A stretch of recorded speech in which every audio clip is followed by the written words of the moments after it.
Asal-usul Prabu Niskalawastu Kencana Kerajaan Sunda Galuh, berdasarkan perbandingan dengan peninggalan sejarah lainnya seperti naskah Carita Parahyangan dan Pustaka Raja-Raja Ibu Minusantara, disimpulkan bahwa prasasti Kawali I merupakan sakakala, atau tugu peringatan untuk mengenang kejayaan Prabu Niskalawastu Kencana, penguasa Sunda Galuh yang bertahta di Kawali, putra Prabu Linggabuana yang gugur di Bubat. Niskalawastu Kencana atau Anggalarang atau Wangi Sutah lahir di Galuh, Kawali pada tahun 1348 dan wafat pada tanggal 1475, di Kawali, Ciamis.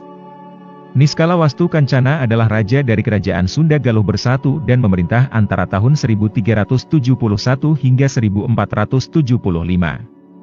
Sebelumnya didahului oleh pamannya, Prabu Guru Mangkubumi Bunisora Suradipati atau Prabu Guru di Jampang, 1357-1371, yang memerintah setelah kakaknya, Prabu Maharaja Linggabuana, gugur di Palagan Bubat.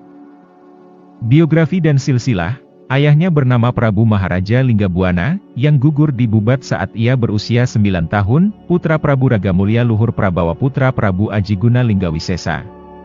Ibunya Dewi Lara Linsing putri Prabu Arya Kulon Raja Sunda, di Pakuan Bogor sebagai Raja Bawahan, dengan Dewi Kiranasari putri Prabu Ajiguna Linggawisesa 1333-1340 Masehi. Kakaknya, Putri Dyah Pitaloka Citra Resmi yang lahir pada tahun 1339 Masehi dan ikut gugur bersama ayahnya, Prabu Maharaja, di Bubat pada hari Selasa Wage tanggal 4 September 1357 Masehi. Setelah mulai remaja Wastu Kencana kemudian melanglang buana ke Lampung, yang waktu itu masih dalam pengaruh Kerajaan Sunda. Dan dari Lampung ini, ia kemudian menikah dengan putri Raja Lampung, yang bernama Larasarkati. Dan kemudian menjadi prameswari pertamanya ketika ia diangkat menjadi raja pada tahun 1371 Masehi, pada usia 23 tahun.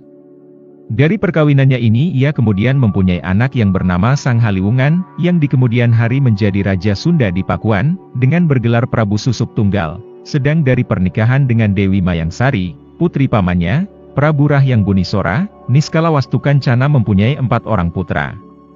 Yang sulung, bernama Ningrat Kencana yang naik tahta Kawali, Galuh, dan bergelar Prabu Dewa Niskala, yang berkuasa di timur Sungai Citarum hingga Sungai Cipamali. Yang kedua Surawijaya, yang ketiga Gedeng Sindangkasih, dan yang keempat, Gedeng Tapa. Masa pemerintahan, Mahaprabu Niskalawastu Kencana banyak dibimbing tentang masalah kenegaraan dan keagamaan oleh pamannya, Sang Bunisora, sehingga ia tumbuh menjadi orang bijaksana dan banyak disukai masyarakat. Kepada Sang Bunisora, pamannya yang terkenal ketaatannya terhadap agama, sehingga Bunisora dikenal pula sebagai Raja Resi. Penulis Carita Parahyangan memberi gelar Satmata, yakni gelar keagamaan tingkat kelima dari 7 tingkat keagamaan yang dianut penguasa Sunda waktu itu, menurut naskah Kropak 630, tingkat batin manusia dalam keagamaan, Sunda, adalah, Acara, Adigama, Gurugama, Tuhagama, Satmata, Suraloka, dan Nirawera.